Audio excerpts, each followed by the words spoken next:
अगर आप अपनी पार्टी पावर में आएगी तो ऐसे क्या स्कीम्स, ऐसी क्या पॉलिसीज लाएंगे आप यूथ के लिए? अगर देखा जाए इस टाइम पे अनएम्प्लॉयमेंट रेट काफ़ी ज़्यादा है, यूथ गलत चीज़ों में, गलत कामों में इंडल्ज हो रहे हैं, तो ऐसी क्या पॉलिसीज आप, स्कीम्स ले आएंगे?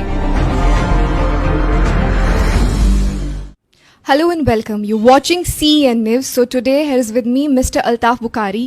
He is the president of Apni Party. So let's just interact with the sir. Hello sir. Hello sir, welcome to CEN news. Sir, मेरा जो आपसे सवाल है सबसे पहला वो ये है कि आप एक PDP के एक मिनिस्टर रह चुके हैं। तो सर, जो PDP का जो एक बेंट है वो एक सेपरेटिस्ट की ओर है। तो सर, कहीं ना कहीं आपको ये नहीं लगता है कि जो आपने अपनी पार्टी बनाई, अपनी पार्टी की जो बुनियाद है वो आपसे ही है, तो कहीं ना कहीं लोग अपनी पार्टी को भी एज PDP 2 के नाम से जानेंगे? देखिए, आपने बड़ा सवाल किया कि पीडीपी का बेंट सेपरेटिज्म की तरफ था। नहीं, मेरे को नहीं लगता है पीडीपी का बेंट कभी सेपरेटिज्म की तरफ था।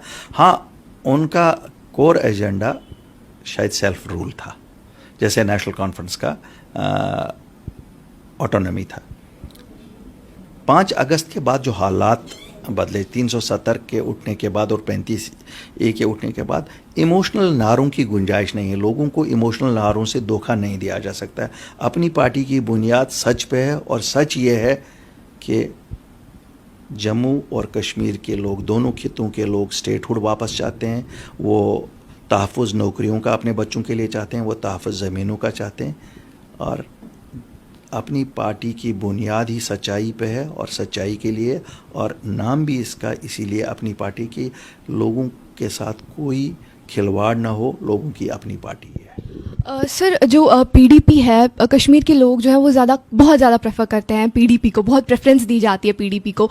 तो सर, ऐसा क्या जम्मू के लोगों का ट्रस्ट जीतना काफ़ी ज़्यादा अब चैलेंजिंग होगा आपके लिए, तो ऐसे क्या कदम आप उठाएंगे जम्मू का ट्रस्ट जीतने के लिए? देखिए, आपने देखा है अपनी पार्टी को आज 6 महीने वजूद में आए हुए हैं, और इसकी ग्रोथ अगर आप देखेंगे बराबर है, जितनी जम्मू में है इतनी कश्मीर में। बल्कि मैं आज आपको बता दूं कि शायद जम्मू में हमारी पार्टी ने ज़्यादा एक्सपेंशन किया है बनस्बत कश्मीर के। उसमें रीज़न्स कोविड के हालात भी हैं, और ये भी है ज़रूर कि कश्मीर में लोगों को पिछले 72 साल में खाली इमोशनल नारों पे चलाया गया है।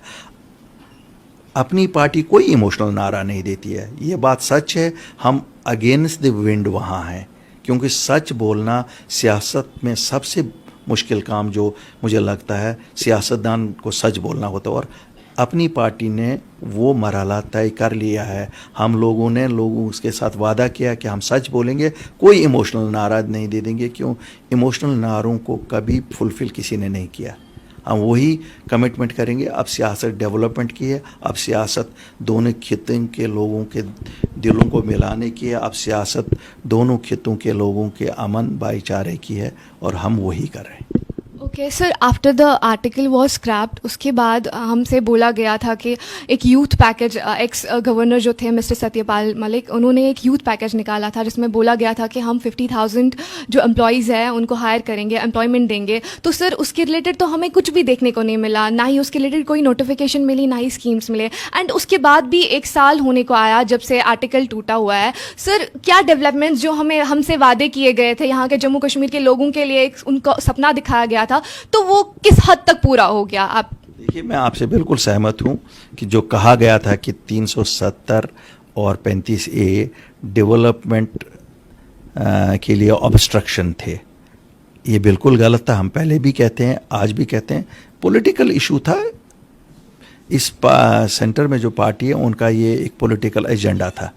उसको हटाने से मुझे तो नहीं लगता कहीं दूध की नहरें या सोने के अंबार लगे। कोई डेवलपमेंट नहीं हुई है, और तब तक डेवलपमेंट पॉसिबल नहीं जब तक एक इलेक्टेड सरकार नहीं बने। और मेरी तो मांग होगी आपके माध्यम से भी कि जल्द से जल्द इलेक्शन हो और एक इलेक्टेड सरकार बने, लोग जिसको भी चुनेंगे। सर, अगर आप अपनी पार्टी पावर में आएगी तो ऐसे क्या स्कीम्स, ऐसी क्या पॉलिसीज लाएंगे आप यूथ के लिए? अगर देखा जाए इस टाइम पे अनएम्प्लॉयमेंट रेट काफ़ी ज़्यादा है, यूथ गलत चीज़ों में, गलत कामों में इंडल्ज हो रहे हैं, तो ऐसी क्या पॉलिसीज आप, स्कीम्स ले आएंगे? मैं बताऊंगा, किसी भी पार्टी के लिए employment for youth is the biggest challenge.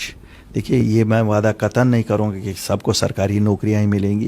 We will have to devise plans and programs ताकि हम यूथ को एम्प्लॉयर्स बनाए एम्प्लॉयज़ की जगह। We will have to see कि वैसी इंडस्ट्रियाँ यहाँ आएँ जिसमें प्राइवेट सेक्टर में भी काफ़ी एम्प्लॉयमेंट मिले। Then there have to be specific areas जो हमारी कुछ स्पेशलाइजेशन है, जैसे हमारे यहाँ आईटी इंडस्ट्री बहुत बढ़ सकती है, हमारे यहाँ वुड बेस्ड इंडस्ट्रियाँ बन सकती हैं। ऐसे ही हमें देखना होगा कि हम किस में यूथ को लगाएं ताकि लॉन्ग टर्म में everybody cannot be given government jobs. I will not make a wrong commitment, but we have to see youth frustrated भी ना हो जाए। जैसे अब ड्रग एडिक्शन की तरफ लोग लगे हैं, बच्चे लगे हैं, या दूसरी जो गलत चीज़ें हैं जिनकी तरफ वो लगे हैं। बात अभी इस टाइम पे एक स्पेसिफिक एग्जांपल देना चाहूँगी। एक अगर मैं एक प्रोफेशन की बात करूँ, इंजीनियरिंग की, इस टाइम पे जो सफ़र कर रहे हैं वो एक इंजीनियर सफ़र कर रहे हैं। 2014 में इंजीनियर्स के कुछ पोस्ट निकले थे। अगर हम देखें जम्मू कश्मीर यूटी की बात करें तो 4 इंजीनियरिंग कॉलेजेस हैं, और अगर हम पॉलिटेक्निक की बात करें अराउंड 25 पॉलिटेक्निकल कॉलेजेस है। तो सर हर साल सैकड़ों लाखों में बच्चे निकलते हैं डिग्री करके, उनकी एलोकेशन कहाँ होती है और उनकी एलोकेशन कहाँ होगी? अगर बात करें, बदकिस्मती की बात है कि पिछले 10 साल में इंजीनियरिंग डिपार्टमेंट्स में नए पोस्ट नहीं निकले हैं। We will have to get advertise those post also. लेकिन मैं इंजीनियरों से भी ये कहना चाहता हूँ कि don't look at only government jobs, because government can not be an employer. What will be other than that? अभी ऐसी क्या जॉब्स किधर देखें वो लोग, क्योंकि प्राइवेट सेक्टर्स भी जम्मू कश्मीर में बहुत ज़्यादा कम है। तो बिजनेस के रिलेटेड भी कोई एफर्ट करता है, वो बिजनेस को भी इतना ज़्यादा डेवलप नहीं किया जाता है, तो फिर और क्या वे नज़र आता है? दुनिया में माइग्रेशन है। Children of our state will have to live with the process of migration. They will have to migrate from their homes to other parts of this country. Sir, इस टाइम पे अगर politically they cannot go. Politically उनके लिए difficult होता है। जम्मू कश्मीर से बच्चे जब जाते हैं उनको एक मुख्तलिफ तरीके से देखा जाता है।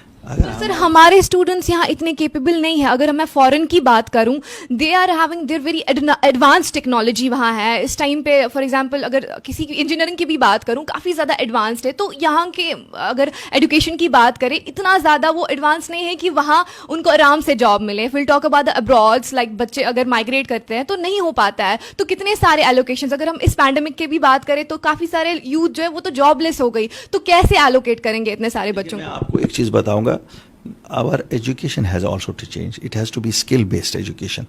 देखिए, इंजीनियरिंग बच्चे पढ़ के तो निकलते हैं लेकिन they have no practical training. So we'll have to look at this system of education also. It is a gamut of things which will have to be done. And inshallah, don't get discouraged. Engineers are the builders of nation. You were yesterday also, you will be tomorrow also. Okay, sir, if we'll talk about the 4G restoration की, इस time पे जम्मू काफ़ी ज़्यादा, जम्मू कश्मीर की हालात काफ़ी ज़्यादा peaceful है। स्टिल हमें 4G रेस्टोर नहीं किया जा रहा है। 2 डिस्ट्रिक्ट में सिर्फ 4G है इस टाइम पे। काफ़ी लटका रहे हैं, काफ़ी डिले हो रहा है इस प्रोसीजर को। क्यों नहीं हमें कनेक्टिविटी 4G की दी जा रही है? कहते हैं कभी कभी इंसान को उसकी हिस्ट्री और geography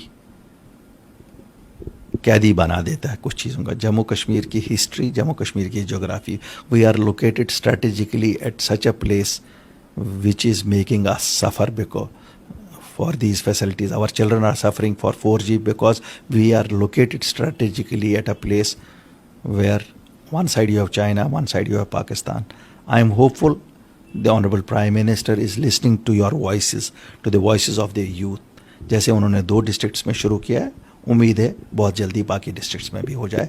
and there is no reason why children should be deprived. इसकी जितनी निंदा की जाए हम भी करते हैं, और हमारी डिमांड शुरू से ये रही है कि बच्चों को किया जाए। सर एक आखिरी सवाल है आपसे। 2019 की बात करूं तो जून 2019 में जो पोस्ट निकले थे, 25,000 post according to the Economic Times vacant थे। फिर भी उन टाइम्स में बच्चों को एलोकेट नहीं किया गया। इसकी क्या वजह है कि बच्चों को एलोकेट नहीं किया गया? देखिए, जब भी ब्यूरोक्रेसी सरकार चलाएगी तो ब्यूरोक्रेसी में ऐसा ही होता है, क्योंकि उनकी अकाउंटेबिलिटी नहीं होती है। इसीलिए तो मैं कहता हूँ इलेक्शन होने चाहिए, पॉपुलर गवर्नमेंट होगी, उनका तो काम ही है लोगों के पास जवाबदेही है, इसलिए वो इन पोस्ट को भी जल्दी निकालेंगे और फिल भी करेंगे। Thank you sir. So this was Mr. Altaf Bukhari with me. He interacted with us. This was all for today. Afnan with cameraman Mandeep, CNU Jammu.